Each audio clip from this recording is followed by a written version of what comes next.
భారత్లోని అన్ని ఛానల్స్ ను ఆంధ్రదేశంలో ప్రసారం చేస్తున్న ఏకైక network city cable. Welcome to city cable news. బులెటిన్ల ముందుగా హెడ్లైన్స్. పాలకుర్తి మండల కేంద్రంలో పోలీసుల మార్చ్ ఫాస్ట్.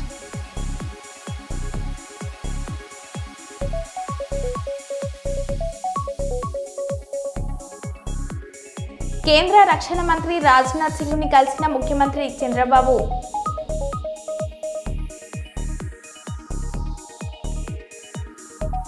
మదిరాలో సైకో హల్చల్. ఇంట్లోకి దూరే ప్రయత్నం చేసిన సైకో, భయభ్రాంతులకు గురైన ప్రజలు.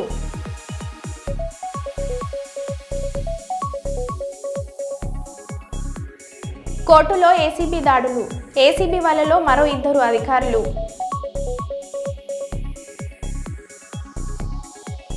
ఎండు గంజాయిని సరఫరా చేస్తున్న 4 నిందితులను అరెస్ట్ చేసిన నార్కోటిక్ పోలీసులు.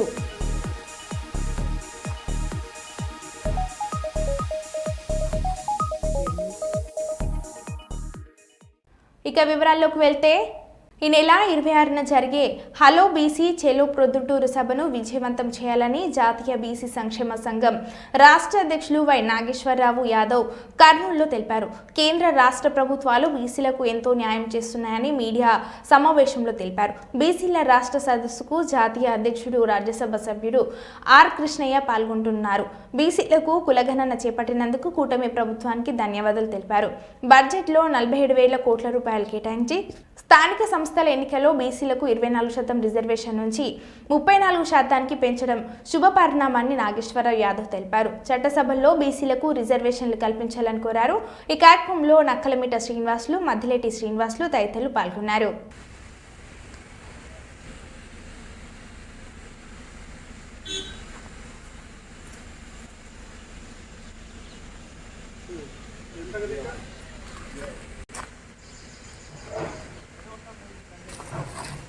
న్యూస్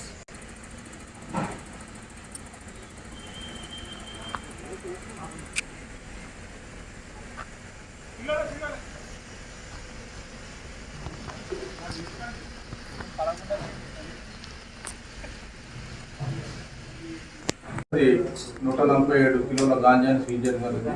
అందులో భాగంగానే మేము ఇచ్చినటువంటి మా డైరెక్టర్ సందీప్ శాండిలో సార్, తర్వాత డిఐజీ అభిషేక్ మాన్ సారు, మా ఎస్పీ గారు రూపేష్ సార్ అండ్ సీతారాం సార్ల యొక్క సూచనల ప్రకారము ఏదైతే టోల్ ఫ్రీ నెంబర్స్ ఉన్నాయో 1908, తర్వాత 87126171 7111 ఈ నెంబర్ల ద్వారా పబ్లిక్లోకి వెళ్ళిపోవటం, మీ ద్వారానే వెళ్ళిపోయిన పబ్లిక్.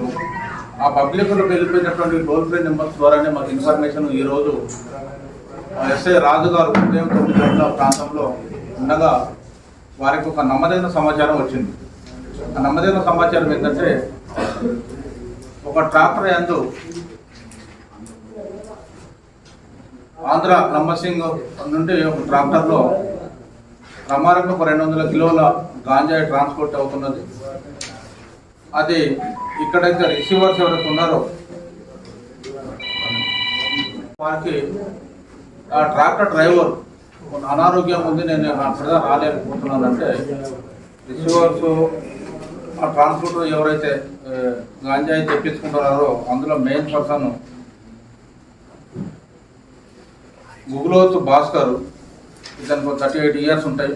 ఇతని అసోసియేట్స్ కేతవత రాము మరియు కొర్ర వినోద్ కుమార్, వీరు ముగ్గురు కలిసి శ్రీనివాస్ ఏదైతే ట్రాక్టర్ తీసుకొస్తున్నాడో ఈ ఖమ్మం అవుట్స్కట్స్ నుండి బయలుదేరి ఈరోజు 10 గంటల తర్వాత వరంగల్ మీదుగా హైదరాబాద్ పోవచ్చు అనే ఒక నమ్మదైన సమాచారం ఉన్నది. ఆ సమాచారంలో భాగంగానే రాజు ఎస్ఐ గారు మా ఇమ్మీడియట్ ఇన్స్పెక్టర్ అయినటువంటి రవీందర్ గారికి ఇన్ఫర్మేషన్ ఇస్తే, సరే ఎన్డీపీఎస్ యాక్ట్ ప్రకారము మీరు పోయి అక్కడ ఉండేసేసి వాళ్ళని పట్టుకోండి అనేది సూచనలు ఇవ్వడం జరిగింది. ఆ సూచనల ప్రకారము మా సిబ్బందితో పాటుగా ఎస్ఐ రాజు మన వరంగల్ అవుట్స్కట్స్ ఉన్నటువంటి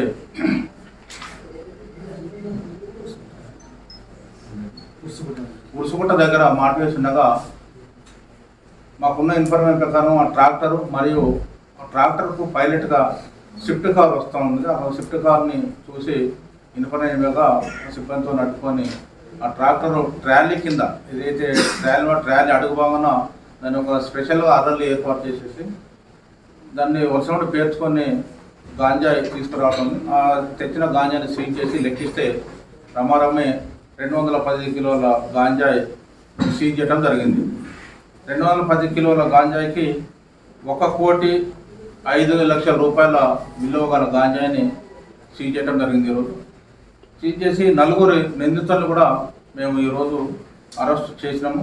అందులో 4లో గుగ్లోత్ భాస్కర్ అనే అతను నెంబర్ 1, కేతావత్ రామ్ నాయక్, కొర్ర వినోద్ కుమార్ మరియు విరోగుల శ్రీనివాసు అనే అతను ఆంధ్ర నుండి ట్రాక్టర్ ఖమ్మం వరకు చేసినాడు. అక్కడ నుండి వీళ్ళు 4 కూడా ఒకటిగా ఏర్పడేసేసి హైదరాబాద్ ట్రాన్స్పోర్ట్ చేస్తుంటే పుట్టుగుట్ట వద్ద ఈ ట్రాక్టర్ను ఆపటం, ఈ గాంజాయి సీజ్ చేయడం జరిగింది. ఈ గాంజాయి సీజ్ చేయడంలో చాకచక్యంగా వ్యవహరించినటువంటి, ఎప్పటికప్పుడు సూచనలు ఇస్తున్నటువంటి మా రవీందర్ ఇన్స్పెక్టర్ గారు, ఎస్ఐ శ్రీకాంత్, రాజు మొగిలి, మరియు మా సిబ్బంది రాజు, హెడ్ కానిస్టేబుల్స్ సోమలింగం, తర్వాత నిరంజన్ అండ్ రంగయ్య సిబ్బంది అందరినీ కూడా అభినందిస్తున్నాము.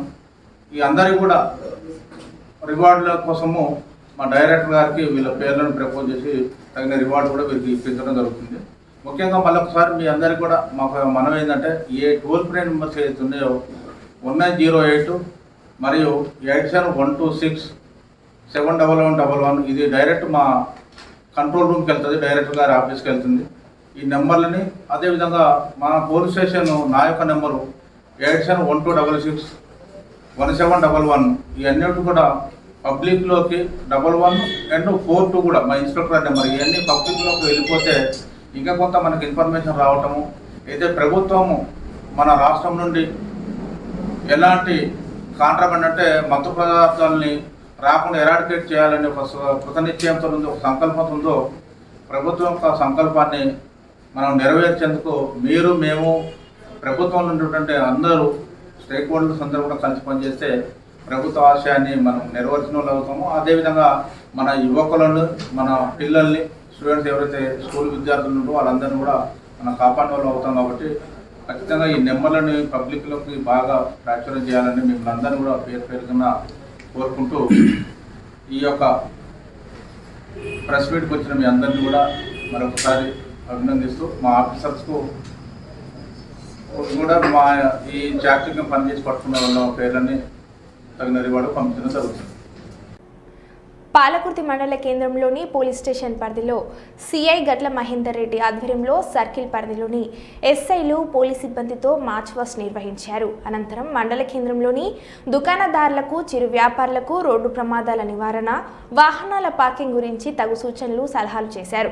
వారి వెంట ఎస్ఐలు Dulam Pavan Kumar, Srujan Kumar, Lingareddy, police constable Raj Kumar, police సిబ్బంది తదితరులు ఉన్నారు.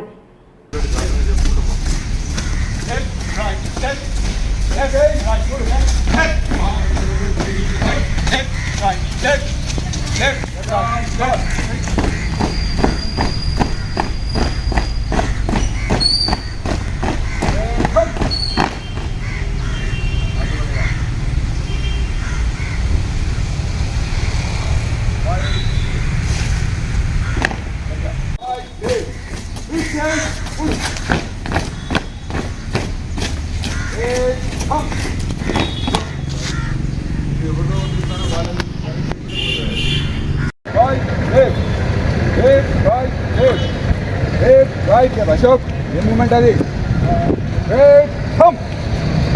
अशोक फुल मूवमेंट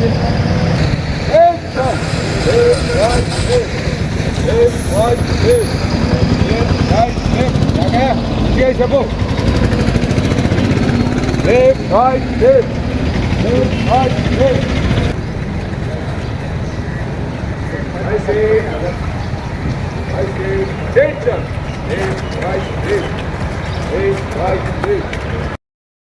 షాబాయి దానికి ఈ బిజినెస్ ఏంటి మరి ఇది పెట్టి ఇప్పుడు షాప్కి వచ్చిన పెట్టాలి, నీడే పెడతారు అప్పుడు రోడ్డుకు అడ్డం కదా. రైట్ హ్యాండ్ అయితే మేము తీసే ఉండదు, ఇక రిమ్ముతుంది మీరు కూడా షాప్కి వచ్చిన ఏడబాటు చేయాలి. మరి ఎప్పుడు మొదలే ఓకేనా ఇప్పుడు షాప్ వచ్చి ఎక్కడ పార్క్ చేయాలి ఈ లైన్ అవుట్ లోపల పార్క్ చేసుకుంటే నీకు యాక్సిడెంట్ రావు లేదంటే అందరూ జమ అయిపోయి యాక్సిడెంట్ అయితే మీరే కారణం ఓకే. కోర్టులో ఏసీబీ దాడులు. ఏసీబీ వాళ్ళలో మరో 2 అధికారులు. కామారెడ్డి జిల్లా కోర్టులో APP assistant public prosecutor Ashok Nayak అలాగే సంజయ్ కానిస్టేబుల్ ఏసీబీకి చిక్కారు. గతంలో 2018లో ఒక కేసు రిజిస్టర్ అయింది. ఆ కేసు ముగించే క్రమంలో బాధితుల దగ్గర నుంచి 15,000 రూపాయలకు ఒప్పందం కుదుర్చుకున్నారు. 10,000 రూపాయలు బాధితులు డబ్బులు ఇచ్చే క్రమంలో ఏసీబీ దాడుల్లో పట్టుబడ్డారు అని అవినీతి నిరోధక శాఖ డీఎస్పీ రాజశేఖర్ గౌడ్ తెలిపారు. తదుపరి విచారణ చేపట్టిన అనంతరం నాంపల్లి కోర్టులో హాజరుపరుస్తామని తెలిపారు. అలాగే వారి ఇంట్లో కూడా సోదాలు జరుగుతున్నాయని తెలిపారు. ఈ కార్యక్రమంలో ఏఎస్పీ చైతన్యారెడ్డి, కామారెడ్డి పట్టణ సీఏ చంద్రశేఖర్ రెడ్డి, పోలీస్ సిబ్బంది పాల్గొన్నారు.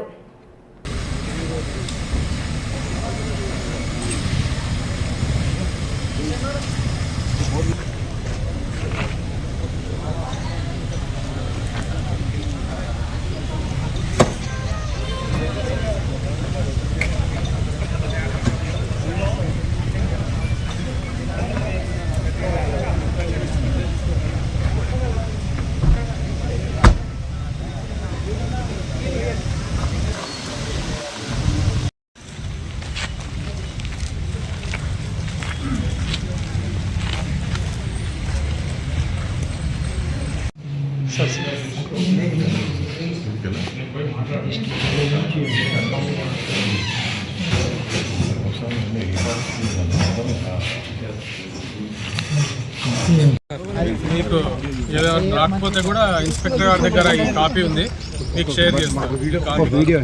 వీడియో కూడా నేను ఇన్స్పెక్టర్ గారికి షేర్ చేస్తాను, కావాలంటే అది వీడియో కూడా తీసుకుంటాను. ఎస్పీ యాంటీ కరప్షన్ బ్యూరో ఈరోజు కామారెడ్డి కోర్టులో ఏపీపీ అశోక్ నాయక్ గారు మరియు సంజయ్ అనే కానిస్టేబుల్ గతంలో 2018లో ఒక కేసు రిజిస్టర్ అయింది కామారెడ్డి టౌన్లో. ఆ కేసులో ఉన్నటువంటి అక్యూజ్డ్ ఇప్పుడు కంప్లైంట్, ఆ కంప్లైంట్ దగ్గర 15,000 రూపీస్ డిమాండ్ చేశారు లంచం. అది ఎందుకంటే అతని కేసు తొందరగా ఎండ్ చేయడానికి గాను తర్వాత అక్విట్ చేయడానికి ఆ కేసులో 15,000 డిమాండ్ చేస్తే అతను బతిలాడితే ఒక 10,000 ఇవ్వని అని చెప్పేసి బేరం కుదిరింది వాళ్ళకి. గత వారం నుంచి అతను మా దగ్గర తిరుగుతూ ఉన్నారు. ఈరోజు ఆ 10,000 ఏదైతే లంచం డబ్బులు ఉన్నాయో అది కలెక్ట్ చేసుకుని అతను మా దగ్గర రావడం జరిగింది. ఈరోజు అశోక్ కుమార్ నాయక్కి మరియు సంజయ్కి ఇస్తుండగా రెడ్ హ్యాండెడ్గా పట్టుకోవడం జరిగింది ఏసీబీ. తద్వారా వాళ్ళను ఈరోజు విచారించి రేపు నాంపల్లి కోర్టు ఏసీబీ కోర్టులో రిమాండ్ నిమిత్తం వాళ్ళు అక్కడికి తరలించడం జరుగుతుంది. తర్వాత ఇక్కడ అధికారులు కానీ ప్రజల్ని ఇబ్బంది పెట్టేటట్టుగా లంచం అడిగితే ప్రజలు ఏసీబీని యూజ్ చేసుకొని ఏసీబీకి సమాచారం ఇస్తే ఇట్లాంటి అధికారులను పట్టుకొని రిమాండ్కి తరలించడం జరుగుతూ ఉంది. 1064 అని టోల్ ఫ్రీ నెంబర్ ఉంది. తర్వాత వాట్సాప్, ఫేస్బుక్ ఇవన్నిట్లో కూడా మీకు ఇప్పుడు ఇవ్వడం జరుగుతుంది. ఇది అందరికీ ప్రజలకు తెలియజేసేటట్టు చేసి చైతన్యం చేయాలని చెప్పి కోరుతున్నాను. ఏపీపీ గారి ఇంట్లో సోదాలు చేశారు, అది జరుగుతున్నాయి. అది ప్రాసెస్లో భాగంగా కానిస్టేబుల్ ఇంట్లో కానీ ఏపీపీ గారి ఇంట్లో కానీ సోదాలు జరుగుతాయి. ఇంతకుముందు కూడా ఆయన అడిగినట్టు ఆరోపణలు ఉన్నాయి, ఇంకా మిగతా ఎవరైనా లేదండి, ఇప్పుడు ఇదే ఫస్ట్ టైం. ఇప్పుడు ఏమన్నా అవి తర్వాత ఇప్పుడైతే విచారణలో ఉంది భాగంగా మీకు చెప్తున్నాను. ఓకే అండి, రైట్. 2 వారాల క్రితమే కేసీఆర్కు లేఖ రాశాను. నా అభిప్రాయాలు లేఖ ద్వారా తెలిపాను. కార్యకర్తల అభిప్రాయాలే చెప్పాను. నా వ్యక్తిగత అభిప్రాయాలు చెప్పలేదు. నా పర్సనల్ ఎజెండా లేదు. ఆ లేఖ ఎలా బహిర్గతమైంది? లేఖ లీక్ చేసింది పార్టీలోని కొందరు కోవట్లే. కేసీఆర్ దేవుడు, కానీ కేసీఆర్ చుట్టూ దయ్యాలు ఉన్నాయి. అంతర్గతంగా నేను రాసిన లేఖ బయటకు వచ్చిందంటే అర్థం ఏమిటి? నా లేఖ బయటకు వచ్చిందంటే పార్టీలో సామాన్యుల పరిస్థితి ఏమిటి? కేసీఆర్ మా నాయకుడు. కేసీఆర్ నాయకత్వంలో పనిచేస్తా పార్టీలోని లోపాలను సవరించుకుంటేనే భవిష్యత్తు ఉంటుందని నా అభిప్రాయం. బీజేపీ, కాంగ్రెస్ లను తెలంగాణ ఫెయిల్ చేశాయి. ఆ 2 పార్టీలకు ప్రత్యామ్నాయ కేసీఆర్ నాయకత్వం అని కవిత అన్నారు.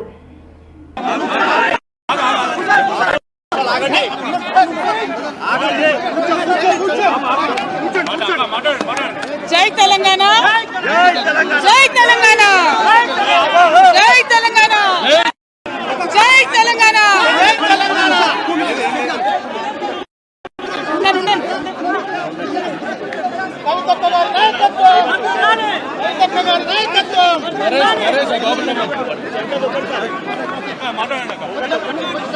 ఓకేనా జై తెలంగాణ జై తెలంగాణ నేను నా కొడుకు ఆదిత్య గ్రాడ్యుయేషన్ సెరమనీ పూర్తి చేసుకొని అమెరికా నుండి వచ్చే లోపల మరి ఏదో లేఖ లీక్ అయిందని చెప్పి గత 2-3 రోజులుగా చాలా హంగామా నడుస్తున్నట్టుగా తెలుస్తా ఉన్నది. మరి ఈ సందర్భంగా నేను చెప్పదలుచుకున్నది ఒకటే, 2 వారాల క్రితం నేను గౌరవనీయులు పెద్దలు కేసీఆర్ గారికి ఒక లేఖ రాయడం జరిగింది. నేను ఈ విధంగా కేసీఆర్ గారికి ఇదివరకు కూడా నా ఒపీనియన్స్ ఎప్పుడున్నా కూడా లేఖ ద్వారా చెప్పడం జరిగింది. అయితే ఈసారి నేను మొన్ననే చెప్పున్నాను, కుట్రలు కుతంత్రాలు జరుగుతూ ఉన్నాయని. నేను చెప్పిన కొద్ది రోజుల్లోనే మరి నేను అంతర్గతంగా కేసీఆర్ గారికి రాసినటువంటి ఉత్తరం బహిర్గతం కావడం అన్నది, ఇది మరి ఏం జరుగుతుందో అన్నది పార్టీలో ఉన్నటువంటి మనందరం, తెలంగాణ ప్రజలు అందరూ కూడా ఆలోచించుకోవాల్సినటువంటి విషయం. నేను వేరే ఏం విషయాలు చెప్పలేదు. నేను కేవలం పార్టీలో ఉండేటటువంటి అన్ని స్థాయిలో ఉన్నటువంటి నాయకులందరూ అనుకుంటున్నటువంటి విషయాలు. దాదాపు సగం తెలంగాణ నేను ఈ సందర్భంగా ఈ మధ్యలో టూర్ చేసినటువంటి సందర్భంలో తెలంగాణ ప్రజలు అనుకుంటున్నటువంటి విషయాలను మాత్రమే నేను పెద్ద ఎత్తున చెప్పడం జరిగింది తప్పితే నా పర్సనల్ ఎజెండా ఏమీ లేదు. నాకు వ్యక్తిగతంగా ఎవరి మీద ద్వేషం లేదు, ఎవరి మీద ప్రేమ లేదు. కానీ నేను రాసినటువంటి లేఖ చాలా అంతర్గతంగా పార్టీలో మా నాయకుడికి రాసినటువంటిది. అటువంటిది బహిర్గతమైందంటే మరి దాని వెనుక ఉన్నది ఎవరన్నటువంటిది ఆలోచించుకోవాల్సినటువంటి సందర్భం. I have return to my father Shri KCR గారు feedback which I got from every stature of the leader from our party and from Telangana people broadly 2 weeks back. I've always written to my father at various stages. Whenever I needed to give him any feedback, I've always written to him. But this time it got out. I believe it is a handiwork of some of the cowards in the party, and party should decide how to deal with them.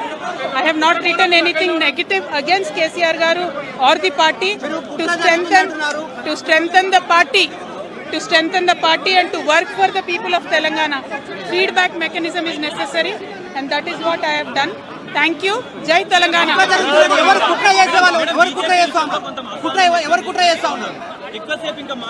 KCR గారు కోతి కొబ్బరికాయ దొరికినట్టుగా ఏదో BRS party ఆగమైంది, KCR గారికి ఏమైంది, అంత scene లేదు. మా నాయకుడు కేసీఆర్ గారే. కేసీఆర్ గారి నాయకత్వంలోనే తెలంగాణ బాగుపడుతుంది, ముందుకు పోతుంది, అందులో ఎటువంటి అనుమానం లేదు. కేసీఆర్ గారి నాయకత్వంలోనే బీఆర్ఎస్ పార్టీ కూడా ముందుకెళ్తుందని చెప్పి నేను బలంగా నమ్ముతా ఉన్నాను. పార్టీలో ఉన్నటువంటి చిన్న చిన్న లోపాలను డిస్కస్ చేసుకొని సవరించుకొని కోట్లను పక్కకు జరుపుకుంటూ ముందుకు పోతే పార్టీ 10 కాలాల పాటు చల్లగుంటుంది అనేటటువంటి నా భావన. బీజేపీ కానీ కాంగ్రెస్ కానీ తెలంగాణ ప్రజల కొరగబెట్టింది ఏమీ లేదు. 2 పార్టీలు కూడా తెలంగాణను ఫెయిల్ చేసినాయి. ఆ 2 పార్టీలకు కూడా ఆల్టర్నేటివ్ కేసీఆర్ గారి నాయకత్వమే. ఆ కేసీఆర్ గారి నాయకత్వంలోనే తెలంగాణ ముందుకు పోతుందని చెప్పి నేను బలంగా నమ్ముతా ఉన్నాను. Thank you. జై తెలంగాణ, జై కేసీఆర్. మీ కుటుంబ సభ్యుల విభజిస్తుంది ఎవరు?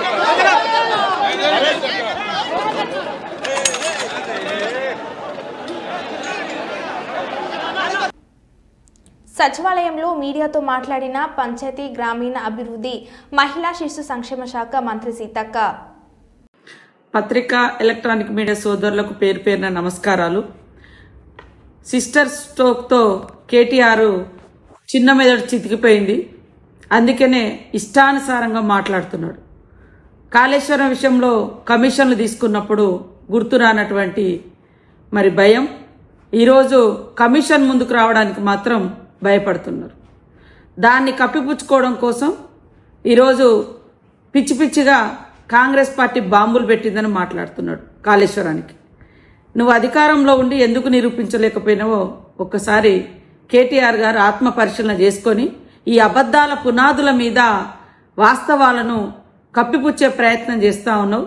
అబద్ధానికి అవార్డు రావాలంటే మరి ఇవాళ గోబెల్స్ మించిన గ్లోబల్ ప్రచారంలో గ్లోబల్ అవార్డు కేటీఆర్కి ఇవ్వాలి.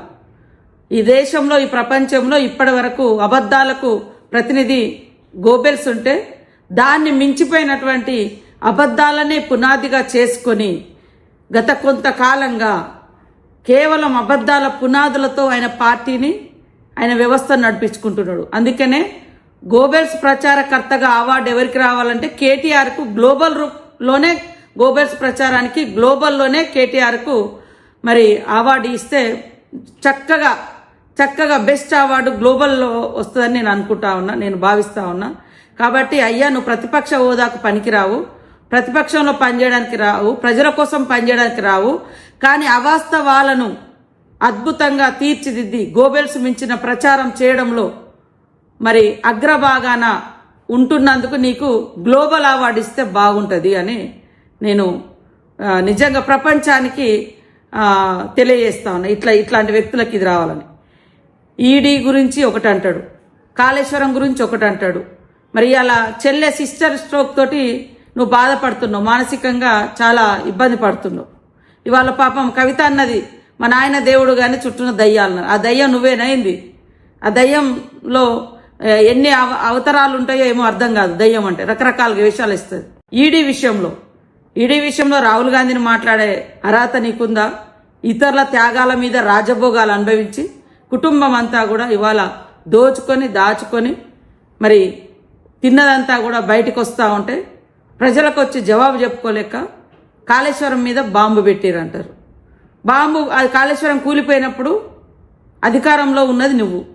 నిజంగా నువ్వు ఆ రిపోర్ట్లో ఆ రోజు తీసుకొచ్చినటువంటి ఎఫ్ఐఆర్లో కానీ రిపోర్ట్లో కానీ ఎందుకు మరి ఇక్కడ మాకు అనుమానం ఉంది అని మెన్షన్ చేయలేకపోయారో ఒకసారి.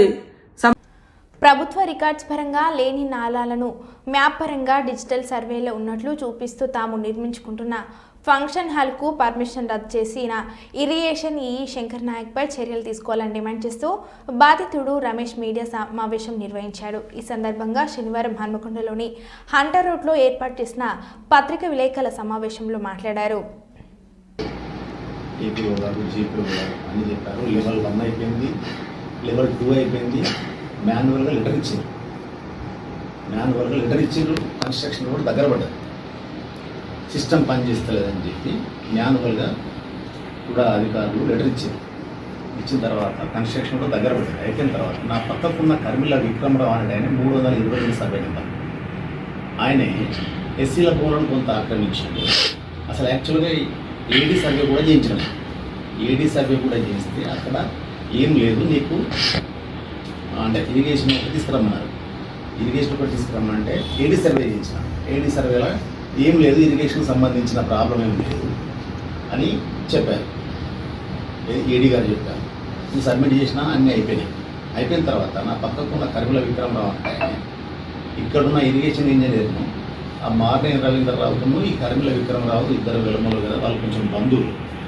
ఈ రీసీబీ డ్రెస్ పాస్ కేసు ఇదే ఒకటి. ఇంకోటి ఊరోళ్ళు పెట్టాడు. ఊరోళ్ళు ఒక 10-15 మంది కలిసి కేసు పెట్టారు. ఇది పీడీ యాక్ట్. చూడండి సార్, చెప్పండి, మీరు చెప్పండి. చూస్తాం ఈయన మీద పీడీ యాక్ట్. ఈ పీడీ యాక్ట్ అయిన తర్వాత నా భూమి మీదకి వచ్చి నొల్లు పెడతా.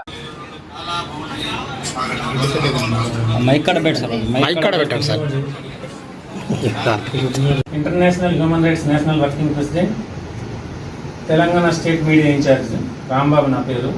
నేను అధికారిక హోదాలోనే వచ్చిన ఇక్కడికి, ఈ ప్రెస్ మీట్కి. దీని గురించి నాకు పూర్తి అవగాహన ఉంది. ఎందుకంటే మేము మా టీం సభ్యులు కలిసి మేము సైట్ విజిటింగ్ కూడా చేయడం జరిగింది.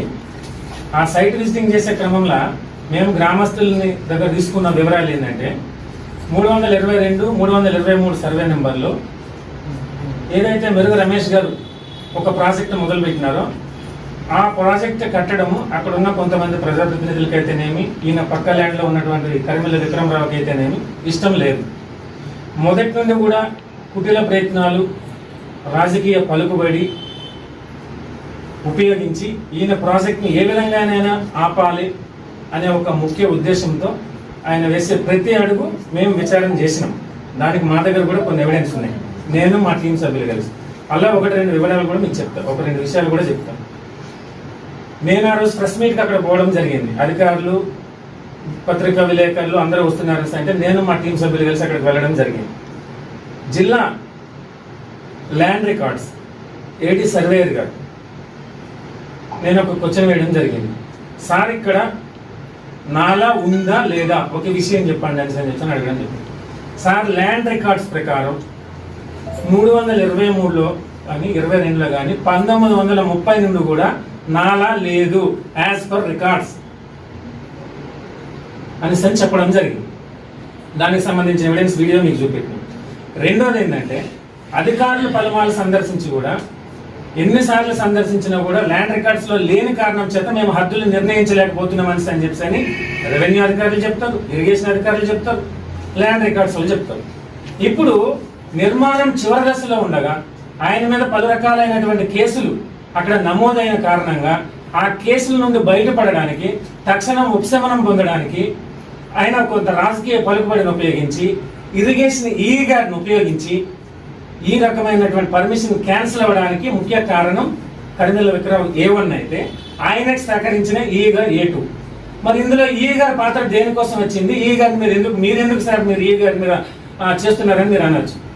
జిల్లా ల్యాండ్ రికార్డ్స్ విభాగానికి జిల్లా అధికారి అయినటువంటి ఏడీ సర్వేయర్ గారు ఈ సర్వే నెంబర్లో గత 1930 సంవత్సరం నుండి స్టిల్ నేను ఈ రోజు వరకు నాలా లేదన్నప్పుడు మీరు నాలా మ్యాప్ ఎట్లా గీస్తారు? ఒక ఇరిగేషన్ ఈగా మీకు ఆ అధికారం ఉందా? ఇరిగేషన్ ఈగా మీరు నాలా మ్యాప్ని ఐడెంటిఫై చేసే అధికారం మీకు ఉందా? Your officer. బట్ ఆ రికార్డ్స్ని ఎవరు చేయాలి? మీరు ఎట్లా చేసారు? చేసే విభాగానికి అధిపతి ఎవరు? ఆయన క్లియర్లీ టెల్లింగ్ ఇక్కడ నాలా లేదు 1930 నుండి. మీరెట్లా నాలా గీస్తారు? మీరెట్లా బఫర్ జోన్ అంటారు? మీరెట్లా FTL నిర్ధారిస్తారు? అంటే మీరు ఎంత కమ్ముడిపోయారు? ఒక వ్యక్తి వచ్చి ఇక్కడ వ్యాపారం. మరో బులెటిన్లో మళ్ళీ కలుద్దాం. Stay tune.